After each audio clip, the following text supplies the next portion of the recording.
Catéchisme de l'Église catholique. La vie dans le Christ, les 10 commandements, article 6, le 6e commandement, suite. Numéro 2348, les divers régimes de la chasteté. Tout baptisé est appelé à la chasteté.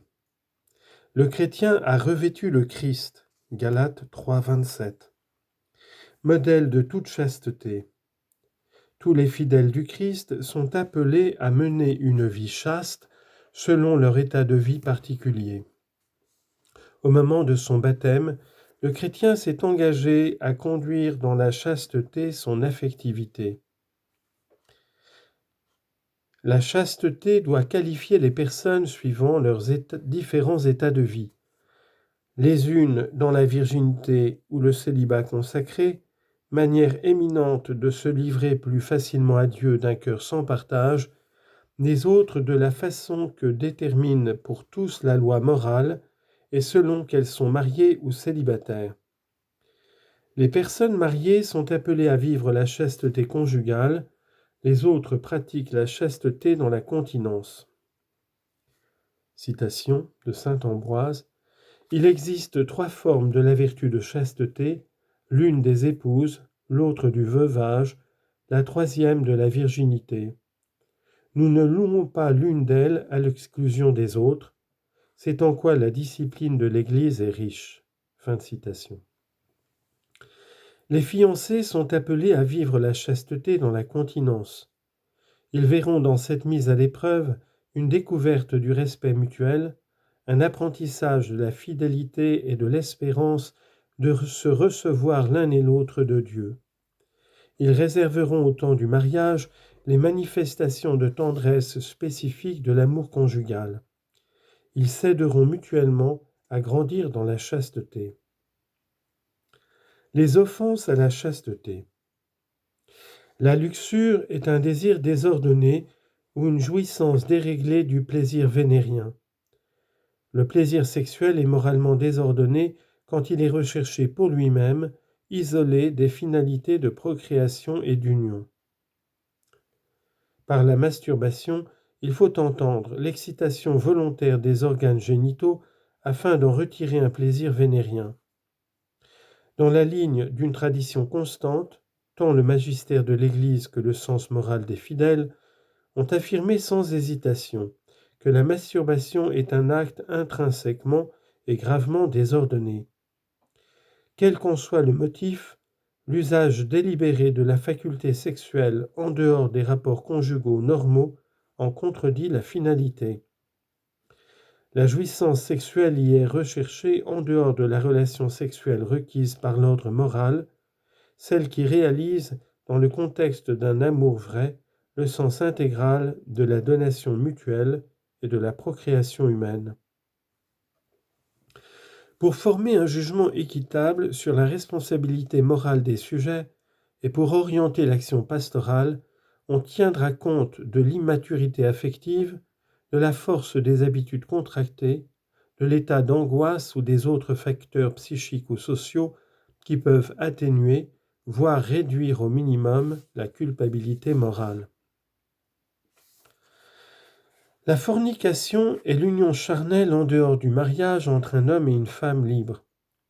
Elle est gravement contraire à la dignité des personnes et de la sexualité humaine, naturellement ordonnée au bien des époux, ainsi qu'à la génération et à l'éducation des enfants. En outre, c'est un scandale grave quand il y a corruption des jeunes. La pornographie consiste à retirer les actes sexuels réels ou simulés de l'intimité des partenaires pour les exhiber à des tierces personnes de manière délibérée. Elle offense la chasteté parce qu'elle dénature l'acte conjugal dont intiment des époux l'un à l'autre. Elle porte gravement atteinte à la dignité de ceux qui s'y livrent, acteurs, commerçants, publics, puisque chacun devient pour l'autre l'objet d'un plaisir rudimentaire et d'un profit illicite. Elle plonge les uns et les autres dans l'illusion d'un monde factice. Elle est une faute grave. Les autorités civiles doivent empêcher la production et la distribution de matériaux pornographiques. La prostitution porte atteinte à la dignité de la personne qui se prostitue, réduite au plaisir vénérien que l'on tire d'elle. Celui qui paie pèche gravement contre lui-même. Il rompt la chasteté à laquelle l'engageait son baptême et souille son corps, temple de l'Esprit Saint. 1 Corinthiens 6, versets 15 à 20.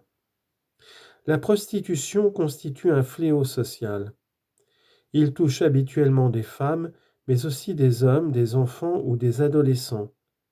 Dans ces deux derniers cas, le péché se double d'un scandale. S'il est toujours gravement pécamineux de se livrer à la prostitution, la misère, le chantage et la pression sociale peuvent atténuer l'imputabilité de la faute. Le viol désigne l'entrée par effraction avec violence dans l'intimité sexuelle d'une personne. Il est atteinte à la justice et à la charité. Le viol blesse profondément le droit de chacun au respect, à la liberté, à l'intégrité physique et morale. Il crée un préjudice grave qui peut marquer la victime sa vie durant. Il est toujours un acte intrinsèquement mauvais. Plus grave encore est le viol commis de la part des parents, inceste, ou d'éducateurs envers les enfants qui leur sont confiés. Chasteté et homosexualité.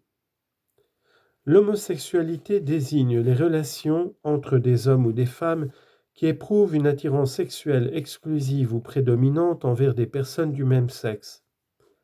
Elle revêt des formes très variables à travers les siècles et les cultures. Sa genèse psychique reste largement inexpliquée. S'appuyant sur la Sainte Écriture qui les présente comme des dépravations graves, confère Genèse 19, versets 1 à 29, Romains chapitre 1, versets 24 à 27, 1 Corinthiens 6, versets 9 à 10, 1 Timothée 1, verset 10. La tradition a toujours déclaré que les actes d'homosexualité sont intrinsèquement désordonnés. Ils sont contraires à la loi naturelle. Ils ferment l'acte sexuel au don de la vie. Ils ne procèdent pas d'une complémentarité affective et sexuelle véritable. Ils ne sauraient recevoir d'approbation en aucun cas. Un nombre non négligeable d'hommes et de femmes présentent des tendances homosexuelles foncières. Cette propension, objectivement désordonnée, constitue pour la plupart d'entre eux une épreuve. Ils ne choisissent pas leurs conditions homosexuelles. Ils doivent être accueillis avec respect, compassion et délicatesse. On évitera à leur égard toute marque de discrimination injuste. Ces personnes sont appelées à réaliser la volonté de Dieu dans leur vie et, si elles sont chrétiennes, à unir au sacrifice de la croix du Seigneur les difficultés qu'elles peuvent rencontrer du fait de leurs conditions. Les personnes homosexuelles sont appelées à la chasteté. Par les vertus de maîtrise, éducatrices de la liberté intérieure, quelquefois par le soutien d'une amitié désintéressée, par la prière et la grâce sacramentelle, elles peuvent et doivent se rapprocher graduellement et résolument de la perfection chrétienne. 3. L'amour des époux. La sexualité est ordonnée à l'amour conjugal de l'homme et de la femme. Dans le mariage, l'intimité corporelle des époux devient un signe et un gage de communion spirituelle. Entre les baptisés, les liens du mariage sont sanctifiés par le sacrement. La sexualité par laquelle l'homme et la femme se donnent l'un à l'autre par les actes propres et exclusifs des époux n'est pas quelque chose de purement biologique, mais concerne la personne humaine dans ce qu'elle a de plus intime. Elle ne se réalise de façon véritablement humaine que si elle est partie intégrante de l'amour dans lequel l'homme et la femme s'engagent entièrement l'un vis-à-vis de l'autre jusqu'à la mort. Citation. Tobie se leva du lit et dit à Sarah, « Debout, ma sœur, il faut prier tous deux et recourir à notre Seigneur pour obtenir sa grâce et sa protection.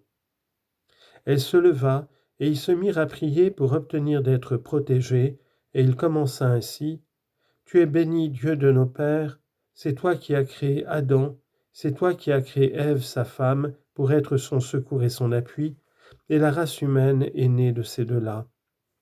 C'est toi qui as dit: Il ne faut pas que l'homme reste seul, faisons-lui une aide semblable à lui.